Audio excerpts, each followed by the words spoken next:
부르심 앞에 설 수 있는 우리 교회 되길 축복합니다. 로마인 이야기라는 책이 있습니다. 시오니 나나미라는 작가의 책인데요. 그분이 이런 질문을 던졌다고 해요.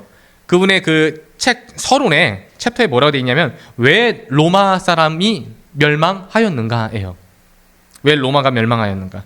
본인 스스로가 여기에 대한 의문이 있었고 그리고 그것에 대한 결론을 조사한 내용이 이 로마인 이야기입니다. 그러니까 로마가 왜 멸망했냐가 아니라 로마인이 왜 멸망했느냐예요. 이거를 우리가 우리의 이야기로 따지자면 그리스도인이 왜 멸망하는가, 그리스도인이 왜 패배하는가, 이런 이야기로도 한번 보면 좋겠어요. 그가 내린 결론이 이렇습니다. 읽어드릴게요.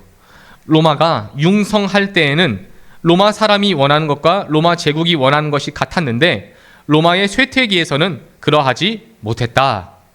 자, 이 이야기가 뭐냐면요, 그토록 로마 제국이 강력할 때에는 로마가 원하는 것과 제국이 원하는 것과 로마 사람이 원했던 것이 마음이 같았다라는 거예요. 그 나라의 이념과 그 시민들의 이념들이. 근데 시간이 흐를수록 로마 사람들의 극단적인 이기심들과 개인주의 그리고 쾌락을 추구하는 그런 쾌락주의들로 인하여 자꾸 치우치게 되었고 로마의 멸망을 초래하게 되었다라는 이야기를 하고 있습니다. 여러분들, 우리의 모습은 어떨까요? 우리도 마찬가지 아닐까요? 예전 한국교회가 70년대에서 80년대, 90년대 초반까지 급부흥을 일으킬 때에 그때를 보면요, 아마도 경제적인 부분도 있었겠지만 산업의 발달 시기에 놓인 것도 맞는 이야기겠지만 무엇보다도 예수님이 원하는 것과 교회 또는 성도들이 원했던 것이 아마 같았을 거예요. 더 뜨겁게, 더 오랫동안 더 하나님 앞에서 예배하자, 더 하나님 앞에서 즐겁게 찬양하자, 더 함께 나라를 위해 기도하자, 회개하자, 더 많은 사람들에게 이 복음을 전하자 라는 그 마음이 예수님의 마음과 똑같았을 겁니다. 그런데 오늘날 우리 한국교회와 우리 열방의 교회 신앙 공동체는 어떠한가? 과연 우리 교회가 원하는 그 모습이 예수님이 원하는 모습과 같을까? 예수께서 천상에서 우리를 위해 중보하시는 그 중보 기도의 내용이 지금 내가 기도하는 그 내용과 같을까라고 보았을 때 사실 자신이 없더라고요. 우리가 신앙서적을 읽어보신 분들은 꽤나 유명한 목사님이신데 그 성결교단의 그 토저 목사님이 그런 말씀을 하시죠. 매 주일 새로운 곳이라고는 조금도 없고 기대감도 없으며 똑같은 일이 다람쥐 쳇바퀴 돌듯 되풀이 되는 것이 바로 교회와 신앙의 강력한 적이다. 그러니까 이 이야기가 뭐냐면요, 일상화라는 것이 신앙의 제일 큰 적이라는 거예요. 일요일 되면 교회 가고, 교회 가면 예배 드리고, 예배 끝나면 집에 가고, 집에 가서 주 5일 6일 동안은 그냥 내 삶을 살아가는 이 일상의 레파토리와 쳇바퀴 도는 듯한 루틴, 이것이 신앙에서 있어서 가장 위험한 적이다라고 말하고 있어요. 아무런 기대감도 없고 아무런 소망도 없고 아무런 감동도 느껴지지 않는 그리스도인들의 마음 태도. 여기에는 분명 교회의 잘못도 있고 목사의 책임도 있겠죠. 분명히 그런 것도 있겠지만 더 나아가서 우리의 일상이 너무 많은 비중을 차지하고 있는 것은 아닐까요? 먹고 사는 그 일들, 그 바쁨이 창출됨으로써 우리는 사실 뿌듯함도 있어요. 근데 지금 이 세상에서 살아가는데 바쁘지 않는 사람과 바쁜 사람이 있다면 누구를 여러분들께서 더 우러러 볼까요? 바쁜 사람이 더 성공한 사람이고 바쁜 사람이 더 잘 살고 있는 사람으로 평가되어질 겁니다. 반면에 조금 여유롭고 시간이 있고 뭐 이런 사람들을 보면은 어이구 저거 백수야? 저거 뭐 하고 있는 거야? 이렇게 보는 게 이 세상이에요, 여러분들. 근데 여러분들 이렇게 생각하지 마시고 한 번쯤은 무엇에 대한 바쁨인가를 눈여겨보시라고요. 그 바쁨이 정말로 주님과 관계가 있는가를 바라보시라고요. 인간의 창조가 언제 이루어졌다고 여러분들? 남자와 여자가 만났어요. 그 날이 언제였습니까? 안식일에 만나요. 6째 날에 남자가 만들어지죠. 7째 날에 안식이 있을 때 그때 남자와 여자가 만남을 가졌다고요. 그러니까 인간은 어떤 존재입니까? 예수님 말씀하셨잖아요. 인간이 안식일을 위해 존재하는 것이 아니라 안식일 그 자체가 누구를 위해서? 인간들을 위해서 존재한다. 그런데 하나님은 우리에게 쉼을 주신 분이세요. 수고하고 무거운 짐진 자들아 다 내게로 오라, 내가 너희를 쉬게 하리라. 그 말씀을 누구에게 했을까요? 바쁨에 치우쳐서 그 바쁨이란 짐에 눌려서 사는 인간들에게 하신 말씀이 아닐까요? 여러분, 다시 한번 제가 이 말씀을 빌어서 여러분들과 함께 나누고 싶은 이야기는 바쁨을 줄여보자라는 거예요. 그 바쁨을, 하나님과 관계없는 바쁨을 줄이라고요. 그저 내가 먹고 사는 이야기, 그저 나의 쾌락을 위한 이야기, 그저 나의 개발을 위한 이야기라면 조금 멈춰 보십시오. 그렇게 해서 우리 주님이 정말로 요구하시는 부르심의 자리에 놓일 수 있는 저와 여러분이 되기를 바랍니다. 우리 1절의 말씀 한번 보겠습니다. 1절입니다. 시작. 예수께서 다시 회당에 들어가시니 한쪽 손 마른 사람이 거기 있는지라. 아시다시피 신약 시대에는 성전이 있었지만 그 안에 이미 회당이라는 것이 있어서 안식일마다 거기 모입니다. 그래서 그곳에서 안식일이 되면 유대인들이 다 함께 모여갖고 모세오경 토라를 읽기도 하고 이제 시편을 성문서를 읽기도 하고 예언서를 읽기도 합니다. 그렇게 구약 성경을 읽고 나서 그 모였던 유대인 남성들과 함께 토론을 하고 강론을 하기도 합니다. 그러니까 예수님이 지금 그 규례에 따라서 회당에 가셨고 함께 그 안식일의 모임을 가지신 것 같아요. 그런데 이 회당에 갔는데 수십 명의 사람들이 모였어요. 일단 회당이 지어지려면은 10명의 유대 남성이 있으면은 회당이 세워질 수 있고 보통 50명, 적게는 50명, 많게는 뭐 100여 명 넘게도 그 회당에 모여서 토론합니다. 그러니까 많은 사람들이 모였겠죠. 근데 많은 사람들이 모였는데 지금 이 예수님이 누구를 주목하고 있었습니까? 한쪽 손이 마른 사람을 주목하고 있었다라고 이야기해요. 그리고 우리나라 문법에는 그런 태가 없는데 이제 외국 문법에는 태라는 동태가 있거든요. 뭐 동태가에서 생선 동태가 아니라 그게 이제 수동적인 부분이냐 능동적인 부분이냐. 그런데 여기선 수동태로 쓰여진 것으로 보아서 이 사람이 어떤 다른 일로 인해서 선천적인 것이 아니라 다른 일로 인해서 사고나 어떤 후천적인 요인으로 인해서 손에 장애가 생긴 거예요. 그래갖고 이제 손이 제대로 쓰여지지 않는.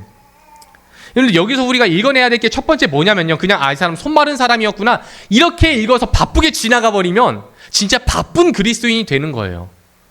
지금 예수님께서 누구에게 주목하셨다고요? 이 손 마른 사람에게 주목했다고요? 그럼 우리도 성경을 묵상할 때 누구에게 좀 주목해야 될까요? 당장에 이 손 마른 사람을 주목하는 거예요. 손이 말랐다? 그거 뭐하러 썼나?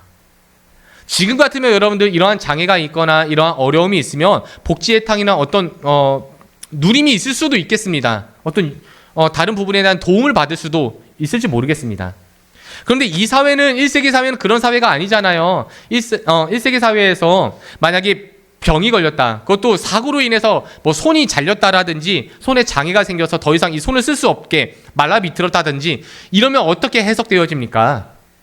신에게 저주받았다. 신에게 징계받았다. 신에게 벌을 받았다. 이렇게 해석하는 거예요. 그러다 보니까 이 사람은 자기도 그렇게 생각해요. 그러니까 주변 사람들에게 어떤 눈초리를 받았겠어요. 저거 뭔가 저 손으로 잘못된 일을 했을 거야. 본인은 그런 적이 없는데 본인도 생각해보니까 그런 것 같아요. 주변에서 워낙 그런 소리를 하니까 자기도 그런 적은 없었던 것 같은데 생각해보니까 그런 것 같아요. 그러니까 이 사람은 의기소침하게 늘 아마 구석 어딘가에 있지 않았을까요? 사람들이 손가락질 했을 테니까. 한 신학자가 종종 하는 이야기가 있는데 이 신학자가 뭐라고 이야기하냐면요. 따라해볼게요. 하나님은 편애하신다. 굉장히 불공평한 거 아닙니까? 그러면은 편애하시는 하나님. 그런데 이 편애하시는 하나님이 누구에 대해서 편애를 하게 되냐면은 특별히 구약 성경에서 네 부류를 말하고 있대요. 나그네, 고아, 과부, 그리고 병인들.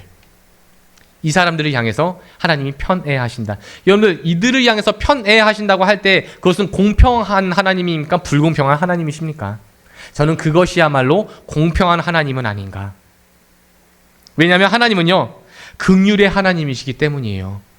자비의 하나님이시기 때문이고 인자의 하나님이시기 때문입니다. 그래서 약자를 향해서 그 약점 때문에 그 약함 때문에 아파하시는 사람들을 향해서 그 하나님은 자꾸만 주목하시는 거예요. 근데 로마서 5장 8절 말씀이잖아요. 우리가 아직 죄인돼 있을 때에 그리스도께서 죽으심으로 자기의 그 사랑을 확증하신. 그러니까 우리가 죄인 되었을 때에, 우리가 약했을 때에, 우리가 어둠 가운데서 아무것도 못하고 자기 한계에 빠져서 절망 가운데 있을 그때에 그 주님이 우리를 찾아와 주시고 우리를 주목하시고 우리를 구워 살피시고 우리를 붙잡아 구원하셨다고요. 우리를 편애하시기 때문에. 이것이 우리 주님의 시선인 거예요, 여러분들. 이것이 우리 주님의 시선인데 우리 주님의 이 시선과 정반대의 시선을 가진 사람들이 등장합니다. 2절입니다. 읽어볼게요. 시작. 사람들이 예수를 고발하려 하여 안식일에 그 사람을 고시시는가 주시하고 있거늘. 이 사람들 누구예요, 여러분들? 바리새인들입니다. 이 바리새인들도 예수님처럼 손 마른 사람, 그 환자에게 주목하고 있어요. 그런데 그 주목하고 있는 마음의 태도가 달라요. 예수님과 정반대입니다. 안식일이었잖아요, 이때가. 이 안식일에 병을 고치는가 안 고치는가 이거 주목하고 있는 거예요. 그럼 여러분도 우리가 한번 생각해 볼 일이 있잖아요. 안식일에 병 고치면 안 되는 건가? 자, 일단 우리가 공유하고 있는 교회 정보가 있어요. 뭡니까? 유대인들에게 있어서 안식일은 뭐 하면 안 돼요? 일하면 안 돼요. 자, 그러면 여러분들 우리가 이런 생각도 할 수 있죠. 병을 고치는 게 일인가? 병을 고치는 게 일인가? 저는 일이라고 생각합니다. 그래서 병원이 일요일 날 쉬어요. 그게 일이니까. 자, 근데 유대인들도 그렇게 생각했던 것 같아요. 유대인들이 이제 하나님께서 10가지 계명 주셨잖아요. 10계명을 주셨어요. 그중 네 번째 계명이 무엇입니까? 너희들은 안식일을 거룩하게 지켜라 라고 말씀하십니다. 그러니까 이 사람들이 어떤 생각하냐면 안식일을 지켜야 되니까 하나님이 노동하지 말랬으니까 뭐 하지 말자, 이제부터 아무 일도 하지 말자라고 얘기해요. 그러니까 이 사람들이 이제 생각해 보는 거예요. 야, 그러면은 어디까지가 노동이냐 이 생각을 해보는 거예요. 유대인들이 모여서 야, 노동하지 말라고 하셨어. 그럼 안식일에 노동하면 율법을 어기는 거니까 노동하지 말자. 그럼 어디까지가 노동이냐 해갖고 연구를 한 결과 39가지의 세칙을 또 만듭니다. 그러니까 이게 10계명이 600가지가 넘어요. 615개의 율법으로 확장되거든요. 그게 이런 이유 때문이에요. 원래 하나님은 2가지 계명 주셨죠. 하나님 사랑, 이웃 사랑. 여기서 조금은 세분화된 게 10계명이잖아요. 하나님은 어떻게 사랑해야 할지, 사람과 사람이 어떻게 사랑해야 할지를 하나님 말씀하셨잖아요. 그런데 이거를 또 인간들이 하나하나 단어를 그냥 끄집어내갖고 넘어가질 못하고 그냥 그거 하나하나를 얘기해 보는 거예요. 그럼 어디까지가 노동이냐? 39가지가 나왔어요. 이건 노동이다. 이건 노동이다. 이건 노동이다. 그 39가지의 노동 중에 짐을 운반하는 일이 나온 거예요. 짐을 운반하는 것은 노동이다 라고 하니까 또 딴지를 걸어요. 야, 그럼 어디까지가 짐이냐? 그래서 또 이 짐에 대한 한계를 정해보는데 그 범위가 뭐냐면요. 이렇습니다. 한 묶음의 우유, 상처에 바를 만큼의 벌꿀, 가장 작은 몸 지체에 바를 수 있는 기름, 알파벳 2자를 쓸 수 있는 정도의 잉크, 한 자루에 펜을 만들 수 있는 정도의 갈대. 자, 이 이상을 넘어가 버리면, 이 이상의 짐을 가지게 되면 그때는 율법을 어기는 거예요. 짐을 훨씬 많이 지게 되는 겁니다. 자, 여러분들, 하나님이 안식일을 이렇게 지키라고 주신 걸까요? 저는 그래서 여러분들 그 유대인들의 뭐 교육, 자녀 교육 또는 유대인들의 뭐 가정 교육 이런 것들 되게 많이 우리나라에서 핫했었잖아요. 근데 여러분들, 저는 그리스도인들의 자녀 교육은 좀 달라야 될 거라고 생각을 해요. 이런 사람들이에요, 여러분들. 지금 하나님은 오해해도 아주 철저하게 오해하고 있는데 우리가 거기에서 무엇을 더 발견하려 합니까? 그러니까 인본주의적인 사고에서 벗어나서 우리 신본주의적인 사고로 좀 들어가면 좋겠습니다. 자, 그러니까 지금 제가 이야기하고 싶은 건 이거예요. 아까 우리 그 짐이 어디에서 어디까지였죠? 상처에 바를 수 있을 정도의 극소량의 벌꿀, 이거 정도만 바를 수 있는 거예요. 이게 긁혔을 때. 그런데 그 이상을 넘어가면 어떻게 되는 거예요? 그 이상의 처치나 그 이상의 어떤 처방이 이루어지면 어떻게 되는 겁니까? 율법을 어기게 됩니다. 그래서 그 율법의 범주 안에서 주목하고 있는 거예요. 이 바리새인들이. 어떤 약재를 얼마나 쓰는가, 어떤 정도의 범위로서 저 환자에게 대하려 하는가. 자, 이것을 아주 우아하게 유의주시하고 있는 겁니다. 여러분들, 이 환자는요, 이 한쪽 손 마른 환자는요, 아마 후천적으로 그렇게 되었겠지만 그렇게 된 이상 평생을 불안함 속에서 살지 않았을까요? 평생을 혐오하는 그 시선으로 주목받으면서 살지 않았을까요? 평생 엄한 소리 들으면서 어두운 구석에서 살지 않았을까요? 그 사람 마음이 어땠을까요, 여러분들? 늘 불안하고 늘 스트레스 받고 늘 절망감에 빠져있던 그 사람이에요, 여러분들. 그런데 그런 환자에게는 전혀 관심이 없고 어떻게든 간에 자신들의 기득권 유지를 위해서 그 약자마저 사용하려는, 그 상황마저 악용하려는 이 정치인들의 시선을 보게 됩니다. 제가 솔직히 이 말씀 보면서 시대를 떠나서 동서고금을 막론하고 정치인들은 똑같았구나. 이런 생각도 솔직히 합니다. 3절 말씀 한번 읽어볼게요. 시작. 그들의 마음이 죄송합니다. 3절 시작. 예수께서 손 마른 사람에게 이르시되 한가운데 일어서라 하시고 한가운데 나와서라.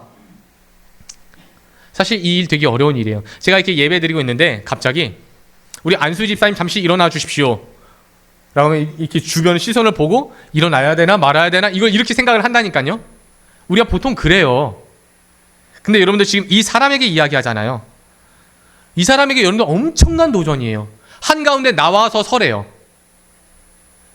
50명 내지 100명 그 이상의 수많은 인파 유대인들이 모여 있어요. 그 안에는 율법 교사들이나 정치인들도 있다고요, 여러분들. 근데 한평생 이 사람은 어디 있었어요? 아마도 구석에 있었겠죠. 우리가 율법을 모르는 바가 아니잖아요. 아마도 신의 저주를 받았다라고 그렇게 모함받고 있는 사람이었기 때문에 사람들 시선 밖에 있었을 거라고요. 그런데 그 사람이 지금 밖으로 나와야 돼요. 그러니까 지금 요즘 시대로 하냐면은 아주 핫한 인플루언서가 주목받고 있는데 그 인플루언서가 당신도 나와 함께 앞으로 나와주세요 이렇게 얘기한 거예요.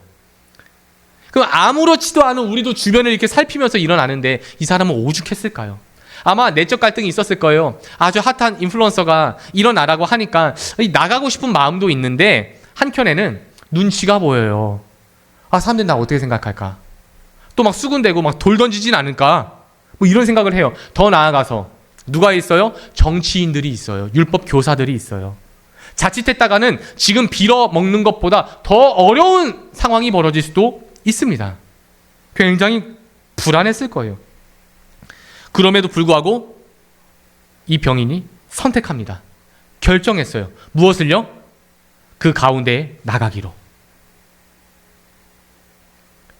바리새인들은 아마 이렇게 얘기했을 거예요. 너는 할 줄 아는 거 아무것도 없잖아. 가망이 없잖아. 너는 저 구석에나 앉아 있어. 네가 할 수 있는 게 뭐가 있어? 절망적인 이야기만 했을 거예요. 이 세상처럼요. 근데 예수님 뭐라고 말씀하시죠? 내 앞으로 나오라고 말씀하십니다. 우리 지난주에 말씀과 같은 맥락이에요, 여러분들. 지난주에는 편지라는 이야기였다면 이 시간에는 아마 목소리가 더 다가오는 단어 같아요. 그 누가 막 구체적으로 우리에게 따지진 않아요. 그런데 우리의 귀가, 우리의 마음이 늘 어떤 소리를 들어요? 넌 못해. 네가 뭘 할 수 있는데? 네가 그 나이에 뭘 해? 네가 그 스펙에 뭘 해? 네가 할 줄 아는 게 뭐가 있어? 너 커리어 있어? 너 배경 있어? 너 모아놓은 돈 있어? 너 인맥 있어? 없으면 뭘 한다고 네가 그냥 쭈그려 있어. 너는 루저야. 아무도 얘기하지 않는 것 같은데 누구만 듣고 있어요? 그 얘기를 내가 듣고 있어요. 그런데 그리스도인이라면 또 하나의 목소리가 들려옵니다. 무엇입니까? 그 한가운데에 나와 서라. 우리의 용기가 필요한 거예요, 여러분들. 우리의 결단과 우리의 선택이 아주 중요한 시점입니다. 우리의 신앙은 여러분들 부르심에서 시작되는 거예요. 원래 우리는 세상의 부름 앞에 살지 않았습니까? 세상이 말합니다. 야, 내가 이만큼 돈 줄 테니까 너는 이만한 시간, 너의 청춘, 너의 세월, 너의 1년은 나한테 바쳐. 우리가 연봉 계약이란 말을 쓰죠. 연봉 계약. 1년에 내가 돈 이만큼 줄게. 그만큼 너는 그 시간을 나한테 내놔. 너의 노동력, 너의 지적 재산, 너의 은사, 너의 감정, 너의 상황과 배경, 너의 뭐 질병 그런 거 유무에 상관없이 그 시간 너의 모든 삶을 그 1년을 나한테 바쳐. 그럼 내가 이만한 돈을 줄게. 약속할게. 우리는 이 세상의 부흥의 기대치에 살아왔다고요, 여러분들. 그런데 지금 또 다른 부름이 있는 거예요. 주님이에요, 여러분들. 여러분들 이 부르심에서 신앙이 시작되는 거예요. 이 부름을 받지 못한 사람들은 내가 뭐하러 교회에 오는지, 이게 예배를 드리는 건데 뭘 하고 있는 건지 모른다니까요, 여러분들. 이 부르심을 발견하지 못하면은.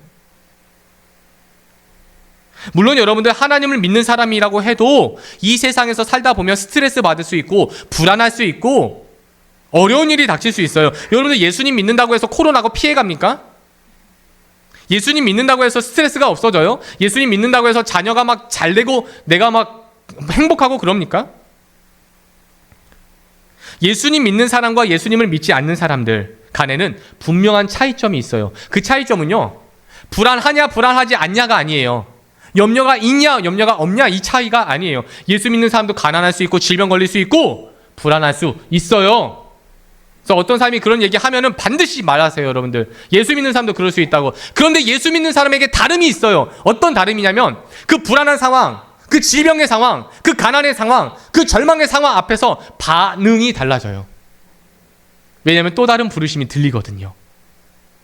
하나님의 부르심이, 예수님의 부르심이 들리는 거예요. 가운데서 나와라. 그래서 우린 뭐 할 수 있는 거예요? 절망하지 않고 포기하지 않고 기도할 수 있는 거예요. 그런데 이 주님을 만나지 못한 사람들은 그게 곧 절망의 자리고 그게 아픔의 자리고 그 자리의 끝이 그냥 죽음인 거예요, 여러분들. 3일 동안 굶은 호랑이가 있었습니다. 근데 이 호랑이가 쫄쫄 굶다가 숲을 거닐고 있는데 이게 웬 떡이에요. 드디어 토실토실한 토끼 한 마리를 만난 거예요. 야, 홀콘이 잘 됐다. 내가 3일 굶었는데 얼른 그냥 뛰어가갖고 덥석 잡아버렸어요. 호랑이가 딱 잡아갖고 이제 한마디 했는데 이 토끼가 딱 째려봐요. 호랑이를 째려보면서 뭐라고 얘기하냐면 이거 놔 임마 이러는 거예요. 그래서 호랑이가 너무 어이가 없어갖고 놓쳤어요. 토끼가 갔어요. 그러고 그래서 호랑이가 이제 집에 돌아왔는데 어이가 없는 거예요. 화도 나고 내가 명색이 호랑이고 정글의 왕인데 어이가 없어갖고 내가 다음에 내일 또 가갖고 그놈의 토끼 만나기만 하면 내가 단입에 그냥 삼켜버린다 이 생각을 하고 다음날 아침에 갔는데 그 토끼가 또 있는 거야. 그 자리에. 너 오늘 죽었다. 달려가서 딱 두 발로 그냥 딱 잡았어요. 그랬더니 이 토끼가 또 째려봐요. 또 한마디 하는데 야 나야 임마 이러는 거예요. 또. 그래서 호랑이가 또 어이가 없어서 또 놓쳤어요.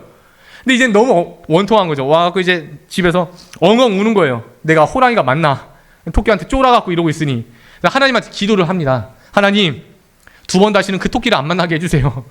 그 토끼 말고 다른 토끼를 만나게 해주세요. 기도했어요. 다음날 아침 호랑이가 숲을 살금살금 가는데 진짜 하나님이 응답하셨어요. 다른 토끼가 있는 거예요. 아싸 잘됐다. 야 하고 잡았어요. 했더니 그 다른 토끼가 하는 말이 야 임마 소문 다 났어. 저는요 우리 열방의 교회가 이러한 마음이면 좋겠어요. 고난을 만났을 때에, 어려움을 만났을 때에, 두려움을 만났을 때에 야 임마 놔. 내가 누군지 알아? 나 그리스도인이야. 나 하나님의 자녀야. 사망아 네가 쏜 화살이 어디를 날아가느냐. 나 하나님의 사람이야.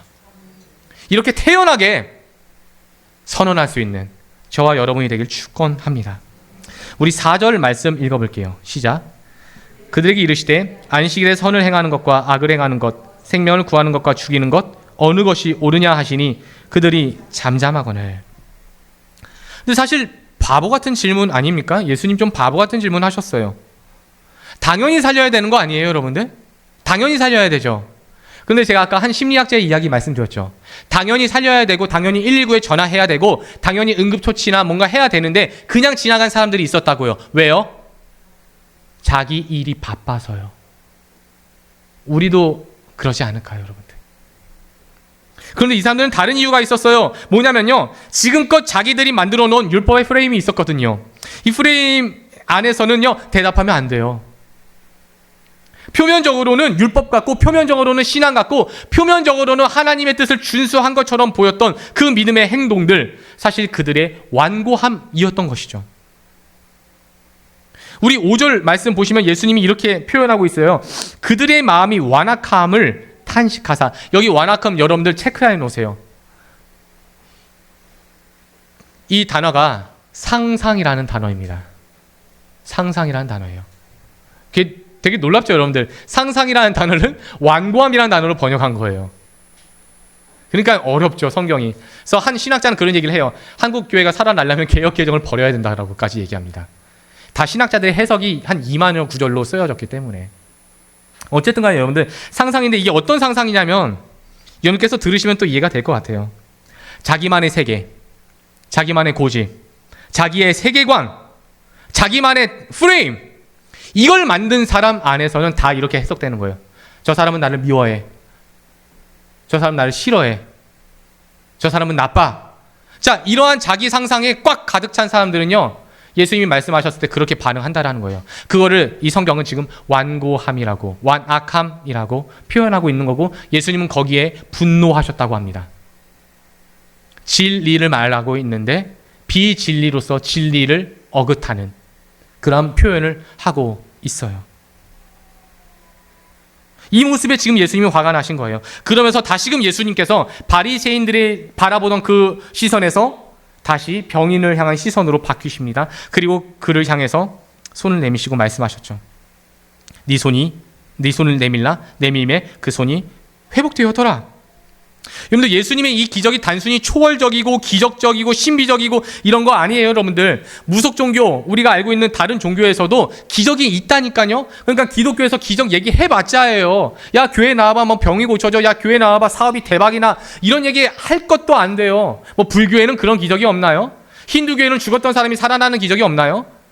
근데 그냥 의학계에서 원래 그런 네저러스 현상이 있다니까요. 원래 있어요. 그런데 기독교에 기록되어 있는 기적 이야기가 다름이 있어요. 세상에 있는 수많은 기적 이야기와 신비 이야기는요, 의미나 해석을 두질 않아요. 그냥 기적인 거지. 그냥 좋았던 거지. 대단한 거지. 그런데 기독교에서는요, 그 기적을 해석하려 합니다. 그 기적에 어떤 의미가 있는지를 발견하려고 노력합니다. 메시지가 있다라는 거예요. 여러분들, 그럼 이 기적에도 메시지가 있지 않을까요? 우리 주님의 의도가 있지 않았겠습니까? 지금 이런 상황이죠. 병인을 향해서 손을 내밀라 라고 하시기 전에 누구를 한번 쳐다보셨어요. 지금 예수님이 바리새인을 먼저 쳐다보신 거예요. 그리고 그들 안에 있는 완악함을 탄식하고 노하셨어요. 그러니 얼굴이 인자하진 않으셨겠죠. 일그러지셨겠죠. 일그러지시고 지금 이렇게 하신 것 같아요. 무슨 뜻이에요 이게? 잘 봐라, 잘 봐라 니들. 병인도 병인이지만 누구도 봐라. 바리새인 니들도 잘 봐. 했더니 뭐가 회복된 거예요 지금? 뭐가? 마른 손이 회복되어졌어요, 여러분들. 마른 손이. 여러분들, 이 바리새인들의 마음이 어땠다고요? 완악했대요. 아마도 주님이 보셨을 때 그 마음은요, 말라 비틀어진 마음이었을 겁니다. 손 마른 이 환자의 그 손처럼 이 바리새인들의 마음이 말라 비틀어져 있고 흉악하게 파리하게 메말라 버려 있던 그 마음들. 나만이, 거룩하신 성자 하나님만이 지금 말라 비틀어진 흉악한 너희들의 마음을 어떻게 회복할 수 있어 라고 경고하듯 보여주시듯 그 손을 회복시켜 주신 겁니까? 여러분들, 우리의 마음은 어때요? 우리의 마음도 이렇게 우리의 상상과 우리의 고집과 우리의 아집, 우리가 만든 세계관으로 말라 비틀어져 있진 않나요? 무엇을 말해도 악함으로, 무엇을 말해도 내 생각으로 견주어 해석하려 하진 않습니까? 그 개인주의, 그 극단적인 개인주의적 성향이 지금 교회로 하여금 교회되지 못하게 해요. 아까 로마인의 이야기 말씀드렸죠. 예전까지만 해도 로마 제국을 어떻게든 강경하게 세워보리라라는 것이 모든 로마인들의 마음이었다고요. 그런데 그 로마가 부유해지니까 그때부터는요, 나라가 아니라 나가 된 거예요. 우리나라 어때요, 여러분들? 제가 지난주에 우리 남성도들과 함께 식사할 때 새마을운동 이야기 잠깐 말씀드렸었는데, 그때만 해도 나라를 위해서 일했던 그 청춘의 마음들이 있었대요. 그래서 그냥 앞마당 같이 막 쓸고 열심히 일하고 같이 똑같은 노래 부르고 나라 어떻게든 회복해보고자, 전쟁의 그 아픔을 씻어보고자 함께 노력했다니까요. 그런데 지금은 어때요? 나라가 아니라 나잖아요, 여러분들. 우리의 마음이 어떠냐고요? 말라 비틀어졌다고요. 지금 우리의 기도 제목도 말라 비틀어졌고요, 우리의 신앙도 말라 비틀어진 거예요. 왜요? 나 때문에. 내 상황이 조금만 안 좋으면 공동체에 있을 수가 없는 거예요. 내 상황이 조금만 안 되면요, 우리가 함께 전도사역에 참여할 수 없는 거예요. 언제든지 그냥 내가 상황이 좀 펴져야만 가능한 거죠. 주님 부르심 앞에 반응하십시오, 여러분들. 앞으로 나와라. 이 가운데 서 나와라. 주님 말씀하시는데 언제까지 여러분들 말라 비틀어진 그 마음을 꽁꽁 붙잡고 있을 겁니까? 나오십시오. 나와서 주님의 회복을 맛볼 수 있는 교회 되기를 축원합니다. 결론을 맺겠습니다. 여러분, 교회는요, 뭐 하는 곳입니까? 여러분, 교회라고 했을 때 딱 떠오르는 생각이 무엇입니까? 제가 지금 청년 사역 준비하고 이제 다음 주에 첫 발을 띄게 되는데, 이 친구들과 어떤 질문을 먼저 해볼까? 가장 먼저 해봐야 할 질문이 무엇일까 했을 때, 이 질문이에요, 여러분들. 여러분들 지금 교회라고 했을 때 뭐가 딱 떠오르세요? 저는 예배예요. 예배가 떠올라요. 교회하면 예배밖에 안 떠올라요. 찬양, 기도, 설교, 헌금, 봉사, 친교, 뭐 각종 절기, 행사 다 어디에서 하는 거예요, 여러분들? 교회 안에서 하는 거예요. 여러분들, 우리는요 교회 안에서 빛이 되려 합니다. 물론 미자립 교회나 작은 교회에서는 그렇게 할 일도 없어요. 그런데 큰 교회에서는요, 누구 한 사람 장 해보려고, 장로도 해보려고, 안수 집사도 해보려고, 대표기도 한번 해보려고, 특송 한번 해보려고, 그 자리에서 빛나고 싶은 거예요, 여러분들. 근데 주님의 부르심이 어디 있습니까? 너희는 교회 안에서 빛이라 이렇게 말씀하지 않으셨잖아요. 어디에 빛이에요? 우리는 세상의 빛이라고요, 여러분들. 그러면은 교회는 교회 안에서 빛나기보다 교회는 교회 밖에서 빛나야 되는 겁니다. 이게 우리 주님의 부르심이에요. 음지에 있을 것이 아니라, 저 구석 어디에 쭈그려 앉아 있을 것이 아니라, 내 메마름과 나의 약함과 나의 어두움만 끌어안고 절망하고 있을 것이 아니라 나아오라라고 말씀하시는 그 주님의 부르심 앞으로 나아오셔야 됩니다. 우리 5절 다시 한번 읽어보죠. 5절 시작. 그들의 마음이 완악함을 탄식하사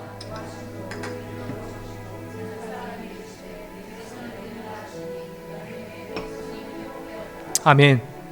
여러분들, 우리는 오늘 이 텍스트 안에서만 해석을 해보자면 손마른 환자가 아니라 바리새인에 가까워요. 우리가 유의주시하는 게 무엇입니까? 우리가 주목하고 있는 것이 어디입니까? 다른 사람들의 흉은 아닙니까? 다른 사람들의 약점과 다른 사람들의 약함은 아닙니까? 다른 사람들의 실수와 다른 사람들의 잘못에만 우리의 시선이 고정되어 있지는 않습니까? 그것을 음해하고 그것을 비판하고 그것을 가십삼아 서로 재미나게 이야기하는 것, 이 한계에 머물러 있지는 않습니까? 그렇다면 우리의 심령도 이미 메말라 비틀어져 있는 겁니다. 하지만 여러분들, 절망할 것이 못 돼요. 스스로를 죄책하거나 정죄할 필요가 없다고요. 지금 나아오면 됩니다. 회복될 수 있다고요. 의기소침하게 불안에 떨고 있는 너희들의 그 마음을 내놓아라. 예수님 마치 이렇게 우리를 부르시는 것 같습니다. 사랑하는 성도님들, 이 부르심 앞으로 나아가길 축원합니다. 내놓을 때에 주님께서 우리를 회복시켜 주시리라 약속하십니다. 이번 한 주간 우리의 장애와 한계, 우리의 약함과 우리의 죄악됨, 이러한 것들을 주님 앞에 내어놓고 기도하며 그 주님의 손을 꼭 붙잡는 회복의 한 주간이 되기를 주님의 이름으로 축원합니다.